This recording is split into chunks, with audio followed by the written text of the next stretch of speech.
D'abord, donc, il y a l'éveil, où j'enlève mon masque de la VNI et je prends mes lunettes branchées sur une bouteille à oxygène. Et là, bon, il me faut un petit moment, parce que c'est pas la même façon de respirer. Et puis il faut que j'ouvre un œil et que je me dis, ouais, super, je suis encore là. Je suis très content.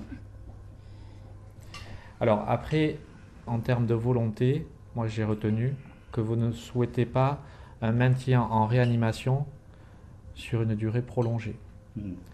Vous acceptez un éventuel transfert en réanimation si votre état le nécessite pour pouvoir essayer de traiter une complication réversible du style une infection pulmonaire. Ça réactive des choses? Non, ça m'essouffle. Ça vous essouffle? Ok. Ça vous va là si je lis? Oui, bien sûr. Ok. Donc je lis le contenu de vos directives anticipées que vous avez rédigées en mars 2015. En cas de détresse respiratoire, vécue comme insupportable par moi-même, je suis favorable à une sédation suffisante pour me protéger de la perception de la détresse. C'est bien ça? Tout à fait, oui. Je suis favorable à une assistance respiratoire par ventilation non invasive ou intubation, associée si besoin à un séjour en réanimation de courte durée. Et vous avez rajouté entre parenthèses 1 à 2 semaines. Voilà, oui, il fallait s'entendre sur le terme courte durée. Je suis conscient que le sevrage de l'assistance respiratoire est peu probable, mais je refuse la dépendance à une assistance respiratoire mécanique, entre parenthèses trachéotomie, prolongée. Qu'est-ce qui vous a poussé à rédiger ces directives? À quel moment vous avez senti la nécessité de les rédiger?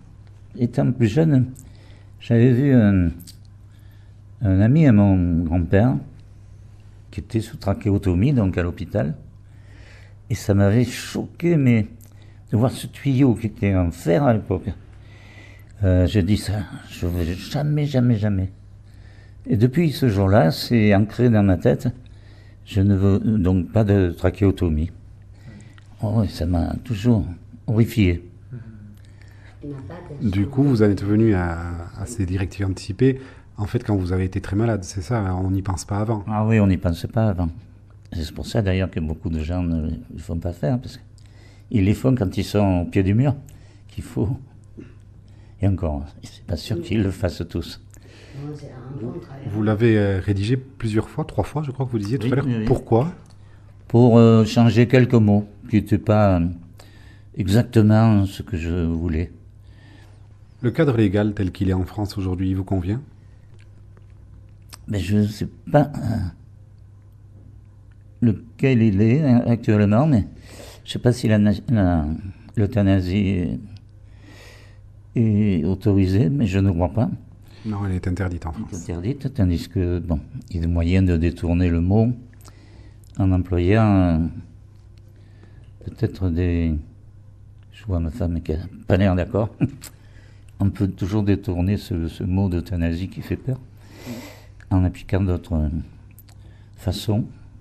Par exemple, comme ces directives anticipées que j'ai voulu comme ça. C'est une manière de parler d'euthanasie, quoi. Je ne vais pas mentir, puisque je suis comme tout le monde, j'ai peur de parler de la mort, de parler.